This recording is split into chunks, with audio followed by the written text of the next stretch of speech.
Hello दोस्तों, चलिए आज बात करते हैं कि अंग्रेजों ने और उसके साथ साथ हमारे देश के लोगों ने हमारे साथ कितना बड़ा गेम किया है।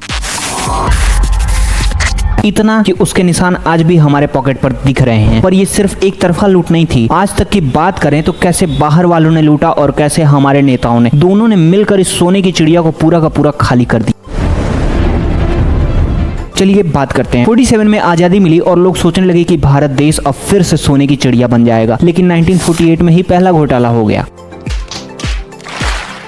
और ये सिलसिला चलता ही गया और आज तक चलता ही आ रहा है। सबसे पहले अंग्रेजों ने लूटा और फिर उसके बाद हमारे देश के नेताओं ने लूटा। इतिहास जानने पर पता चलता है कि 1957 के बाद उनके क्रूर आर्थिक नियम के चलते हमारे देश में जोड़ घटाकर कम से कम ट्रिलियंस में आंकड़ा निकलता है, जो कि पैसे वो लेकर के अपने देश चले गए। कुछ रिपोर्ट्स कहती है कि 64.82 डॉलर ट्रिलियन यानी बहुत सारा पैसा हमारे देश के बाहर गए हैं और वो अमीर अंग्रेजों के परिवारों के पास चले गए। और अब हम आते हैं अपने नेताओं पर। 1947 के बाद जैसे जैसे देश बड़ा हुआ, घोटाले की रकम भी उतनी ही बड़ी होती गई। शुरुआत में छोटी छोटी चीजों पर घोटाले किए गए और उसके बाद आती है जीप घोटाला, साइकिल घोटाला, संस्थागत फंड्स और धीरे धीरे ये एक बड़ा ही ट्रेंड पकड़ लिया था। 1951 में साइकिल स्कैम, 1956 में BHU फंड, 1958 में LIC, ऐसे इतने किस्से रिकॉर्ड में हैं कि आप सुनते सुनते थक जाएंगे, खत्म नहीं होगा। 1971 में एक दिलचस्प केस था। सोराब नागरवाल बैंक में कॉल करके इंदिरा गांधी के आवाज में बोल करके 8 लाख रुपए निकलवा लिए। क्या बात है। फोन उठा करके इनके नेता बोलते थे लोन दे दो, लोन वापस आएगा कि नहीं देखना नहीं है। Sir, I want to bring to your notice a famous case of 1971. May 24, 1971, there was a phone call. There was a phone call to the parliamentary branch of State Bank of India. ये मारुति मामला 1948 से 1999 में बड़े बड़े घोटाले हुए। 1992 का चारा घोटाला, 1992 से 1993 के बीच में हर्षद मेहता फाइनेंस के झटके, 2001 में UTI का 4800 करोड़ का घोटाला सामने आया, फिर 2010 में 2G स्पेक्ट्रम आ गया। मतलब पूरा देश अंग्रेजों के बाद से भी लुटता ही जा रहा है। और फिर आते हैं कॉमनवेल्थ गेम्स में भी बहुत सारा गेम्स हुआ, लेकिन उसके बारे में पता नहीं चला बहुत कुछ। समय के साथ आया 2000 के बाद राशियां असल में डरावनी तरह से बढ़ रही थी।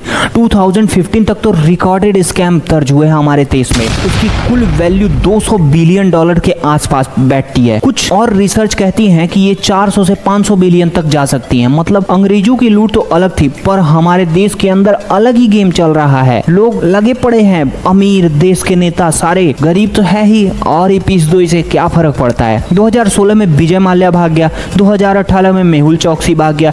ये नाम तो आपने सुना ही होगा। इसकी कहानियां अभी तो कोर्ट में इंटरनेशनल सिस्टम में फंसी हुई हैं। एक जरूरी बात कि जो भी आंकड़े मैं बता रहा हूं वो इन्फ्लेशन के हिसाब से एडजस्ट नहीं है, तो असल प्रभाव ये भी हो सकता है कि इससे ये बहुत ज्यादा ही हो।